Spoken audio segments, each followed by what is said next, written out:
Giáng sinh rồi đúng không? Đi khắp nơi là thấy không khí Giáng sinh rất là rộn ràng rồi. Ở nhà Nga thì cũng phải tràn ngập không khí Giáng sinh mới chịu. Vì thế nên hôm nay sẽ là một món bánh truyền thống của Anh và Úc. Đấy là món bánh pudding Giáng sinh. Bánh này cực kỳ dễ làm luôn, không cần lò nướng, không cần phải đánh trứng, thậm chí không cần khuôn. Bây giờ cả nhà cùng làm với Nga nhé.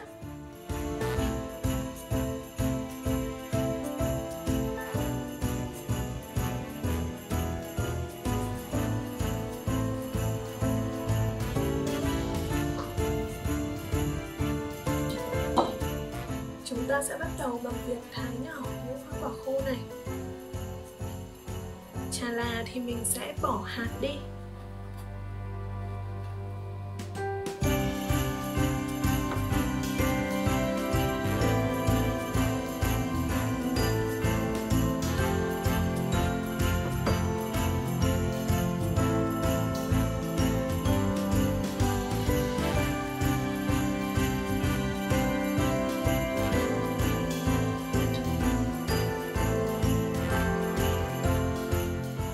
Bạn hoàn toàn có thể thay thế những loại quả khô ở trong nguyên liệu này bằng những loại quả khô khác mà mình sẵn có ở nhà.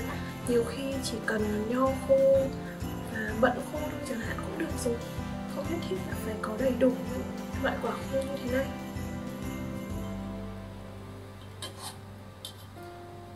Khi thái nhỏ thì các bạn có thể thái nhỏ li ti như mình, hoặc là nếu như bạn thích ăn khi ăn bánh có những miếng trái cây khô to hơn ở trong miếng bánh thì mình có thể thái to hơn.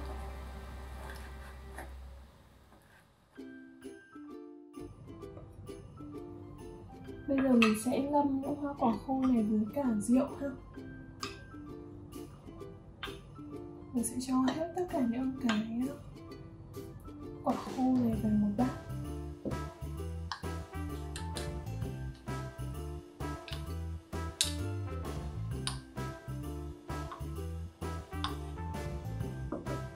Mình lấy khoảng 1/3 cốc nước, pha với khoảng 3 thìa rượu rum.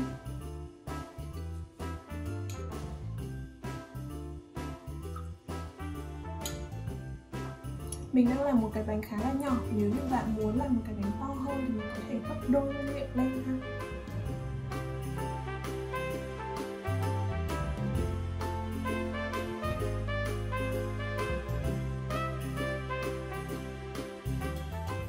Mình trộn hỗn hợp rượu và nước với trái cây khô. Rồi sau đó là mình sẽ để qua đêm hoặc là để khoảng tầm 30 phút trước khi làm.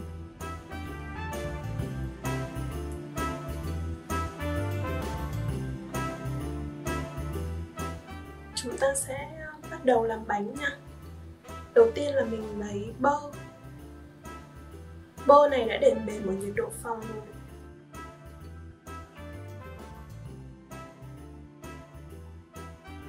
Mình sẽ đánh bơ với cả đường nâu.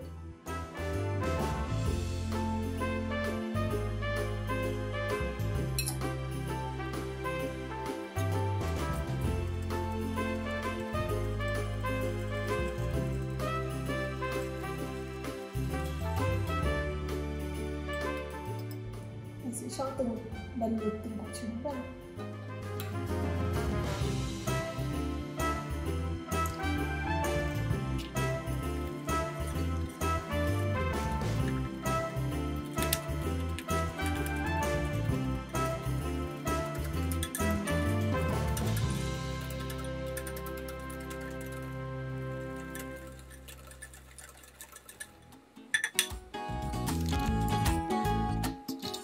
Trứng mình cũng để ở nhiệt độ phòng ha.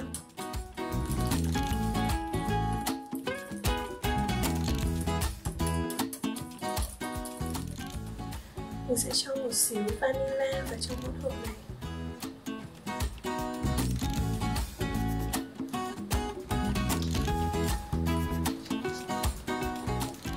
Và một chút muối.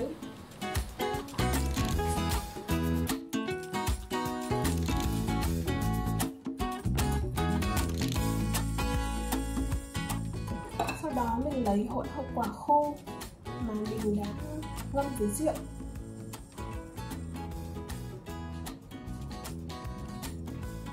Hỗn hợp này bây giờ nó đã ngấm rồi.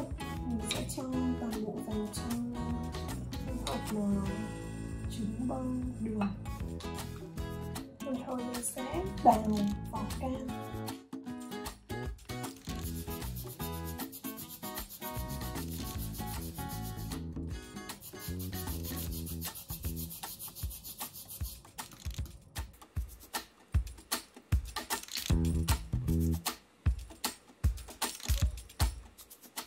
Bây giờ mình sẽ trộn các loại bột và các loại bột gia vị với nhau.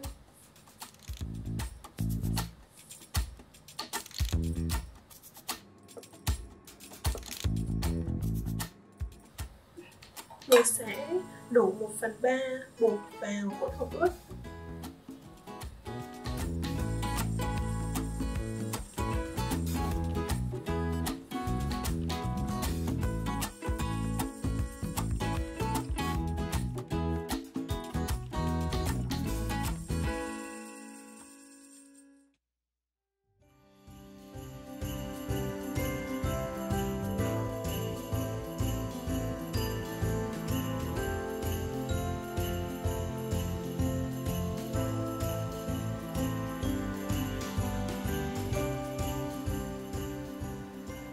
Đây là một cái bát nhỏ hơn một xíu so với cả cái bát mình vừa mới trộn bột. Mình đã bôi bơ vào trong thành bát rồi. Việc này sẽ giúp khi mà các bạn hấp xong bánh thì sẽ lấy bánh ra dễ dàng hơn. Mình sẽ cho hỗn hợp này vào trong khuôn bánh của mình.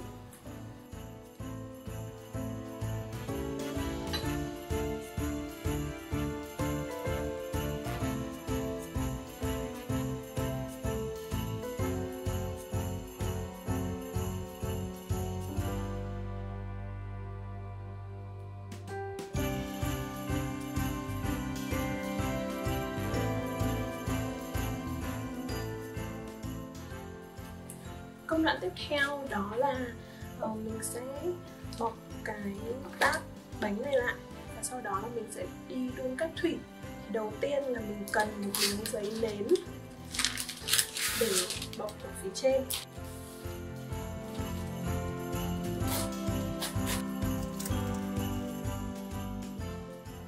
Mình dùng một đoạn dây thông để buộc nó lại.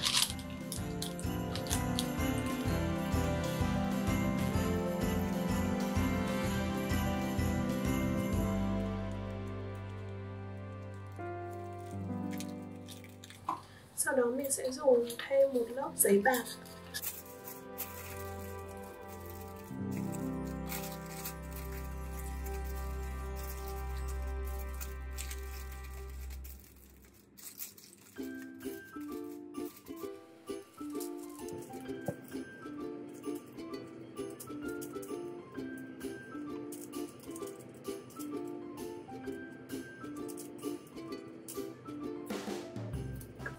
Như thế này thì khi nào mà bánh chín là mình chỉ cần cầm lên như thế này.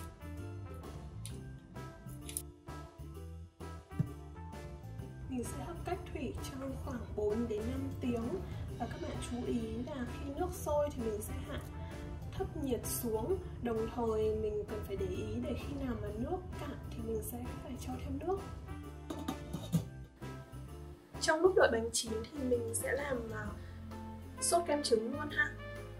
Sốt kem trứng thì bao gồm 6 lòng đỏ trứng gà, 50g đường, 2 thìa bột ngô, một chút rượu brandy hoặc là rượu rum, 250ml sữa tươi và 250ml kem tươi, cộng thêm một chút tinh dầu vani nữa.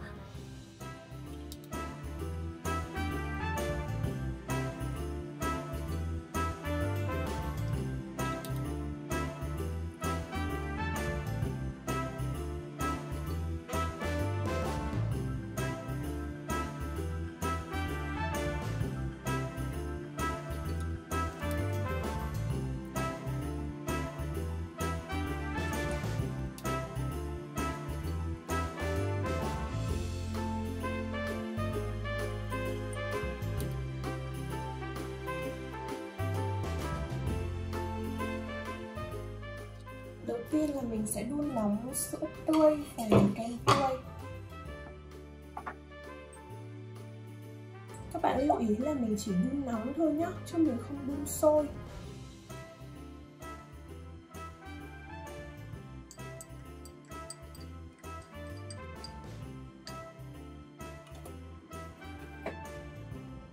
Tiếp theo mình sẽ trộn lòng đỏ trứng với cả đường và bột ngô.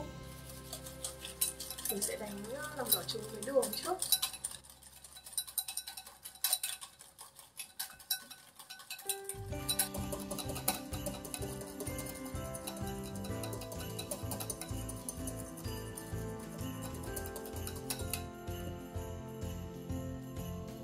Khi hỗn hợp đã bong mịn như thế này rồi thì mình sẽ rây bột ngô vào ha.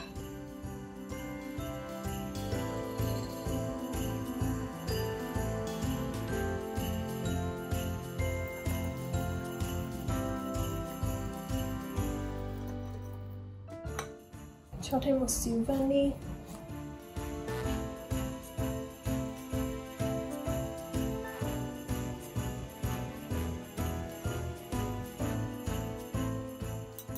Bây giờ thì sữa đã nóng rồi nên là mình sẽ cho hỗn hợp này vào nồi sữa.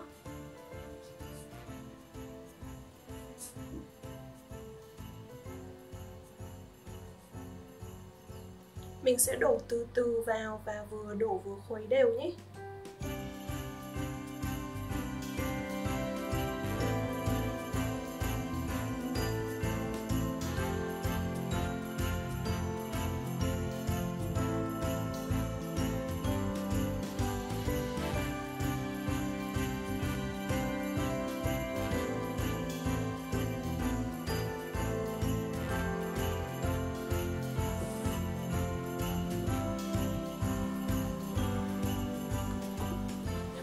Sau đó mình sẽ cho lên bếp và đun hỗn hợp này lên.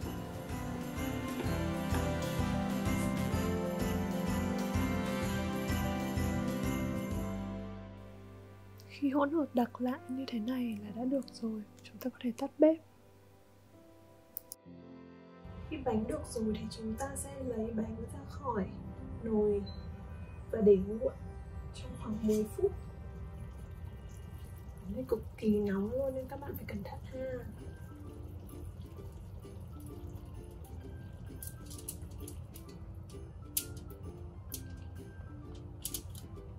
Ok, chúng ta sẽ để đây và đợi 10 phút nhé. Nào bây giờ chúng ta sẽ cùng mở bánh ra nhé.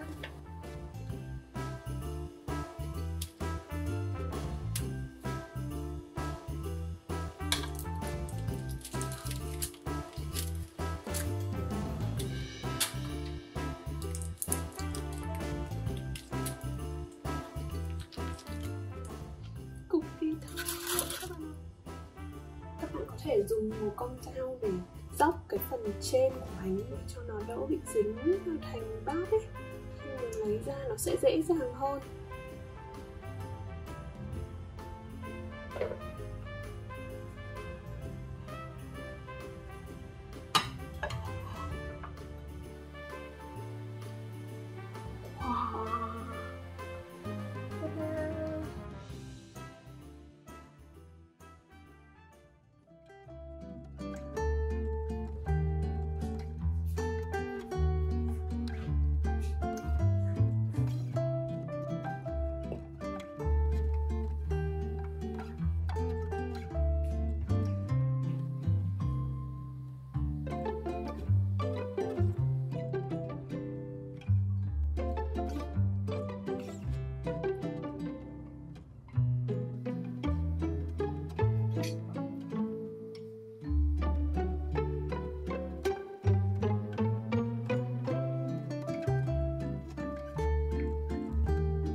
dõi video đầu tiên này của Nga.